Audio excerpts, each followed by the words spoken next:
Hello guys, अब कैसे हैं? होप आप अच्छे होंगे। मैं भी बढ़िया हूँ। मेरा पढ़ाई काफ़ी बढ़िया चल रहा है फ़िलहाल। और अब प्रीलिम्स के लिए काफ़ी कम समय है। आज 9 जनवरी है और जो प्रीलिम्स के लिए बाकी है वो 134 डे बाकी है।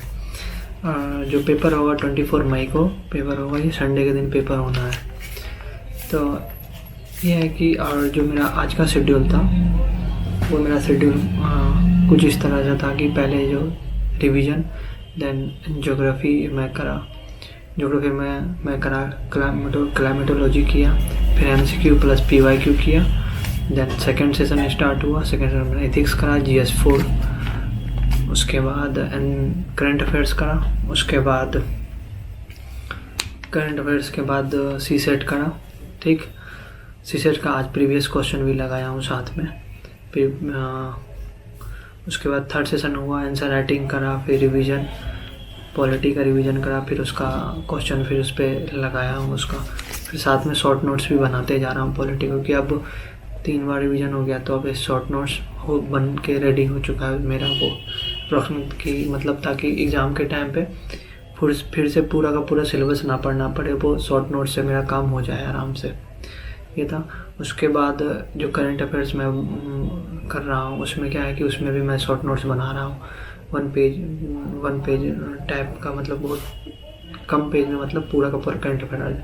उसमें जो बहुत बार रिपीट हो रहा है, साइंस टेक का हो गया, बायोटेक का हो गया, तो मैं उसको मेंशन कर रहा हूँ, बाकी को छोड़ रहा हूँ। बाकी तो रोज़ कर ही रहा हूँ एटलीस्ट। जो बार बार आ रहा है वो मैं कर रहा हूँ। जैसे अभी वेनेजुएला का न्यूज़ में काफ़ी चल रहा है, तो उसका तो वो तो डेली, मतलब वो तो करंट अफेयर्स में आ ही रहा है। आज का डेली वो आ ही रहा है, क्यों क्या वैसे, तो वो तो हो गया, उसका कोई इशू नहीं है वो तो। बाकी जो बायोटेक का है, जैसे बहुत सारा है उसमें, जीन थेरेपी आया उसमें, वो है कि काफ़ी, जैसे कैस्पर 9 था, वो बहुत पहले भी न्यूज़ में था, पिछले साल भी न्यूज़ में था, उसके पहले भी न्यूज़ में था कैस्पर 9। फिर आया वो, फिर अभी फिर न्यूज़ में आ गया कैस्पर 9। उस पहले कैस्पर 9 पर हुआ था, जीन से वो बना हुआ, वुल्फ पे बना था कुछ, वो था। उसके बाद वुल्फ का DNA पुराना प्रजाति, उसको फिर से बनाया गया था, वो था कैस्पर 9 का। फिर अभी फिर न्यूज़ में आया कैस्पर 9, तो वो था कि वो तो जो इम्पोर्टेंट है वो बार बार आ रहा है, उसको मैं लिख लेता हूँ एग्जैक्ट, उसका वो बना लेता हूँ कि वो याद रहे बार बार, कि हो सकता है कि वो एग्ज़ाम में पूछ ले। ऐसा था, बाकी कुछ भी नहीं है। बाकी जो था सिंपल शेड्यूल मेरा वही चलेगा मेरा, ऐसा कुछ नहीं, कुछ अलग मैं पढ़ूँगा। एटलीस्ट आपको मैं अभी से स्टार्टिंग डे से मैं बता रहा था, ये जब मैं स्टार्ट किया था अपना जर्नी यहाँ पे, कि एवरीडे का मैं अपना इम्प्रूवमेंट डालूँगा और मेरा जो पढ़ने का स्टाइल होगा वो होगा एक्सपोनेंशियली ग्रो करूँगा। पहले स्लोली, फिर देन लास्ट में कोशिश करूँगा कि पूरा, मतलब फुल कैपेसिटी से पढूं। उसमें क्या होगा कि टारगेट से पहले ही सारा कुछ ख़त्म हो जाएगा, तो देन मेरे पास काफ़ी कम समय बचेगा और उस समय और तो स्ट्रेस नहीं होगा।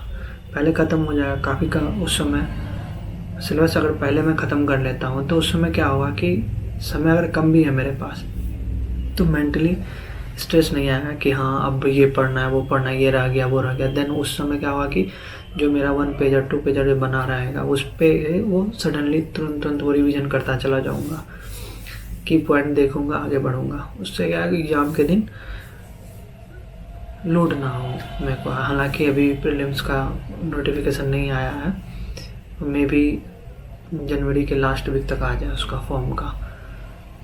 बाकी ठीक है, कोई ऐसा इशू नहीं है। बाकी देखता हूँ आगे। बाकी यही सेम शेड्यूल मेरा रहेगा, जो मैं अभी पढ़ रहा हूँ, जिस तरीके से पढ़ रहा हूँ सेम रहेगा ऐसा ही। और मेरा खाने का तो मैंने बता ही दिया। मैं खाना बहुत ही ज़्यादा ना ऑयली खाता हूँ। सवेरे मॉर्निंग का जो मेरा डाइट होता है वो फ्रूट खाया। उसके बाद खाना दोपहर का 12 PM के अप्रॉक्स खाने का टाइमिंग है मेरा। 12 से 1 के बीच खाने का टाइमिंग वो कंटिन्यू फॉलो कर रहा हूँ सेम ही। नाइट में जो खाने का टाइमिंग है वो मेरा 7:30 PM से 8 PM के बीच में वो खाने का मेरा टाइमिंग है। इस बीच में मैं खा लेता हूँ खाना। उसके बाद वही आंसर राइटिंग, फिर प्रीवियस रिवीजन और फिर MCQ हुआ, बाकी फिर रेस्ट पे देता हूँ। अभी उतना खींच नहीं रहा हूँ खुद को, थोड़ा ठंड भी बढ़ गया है तो ज़्यादा खींचूंगा तबीयत बिगड़ जाएगा। बीच में मेरा आगे तबीयत काफ़ी लंबे टाइम तक ख़राब रहा था, तो उस बीच में वीडियो अपलोड कर ही नहीं पाया।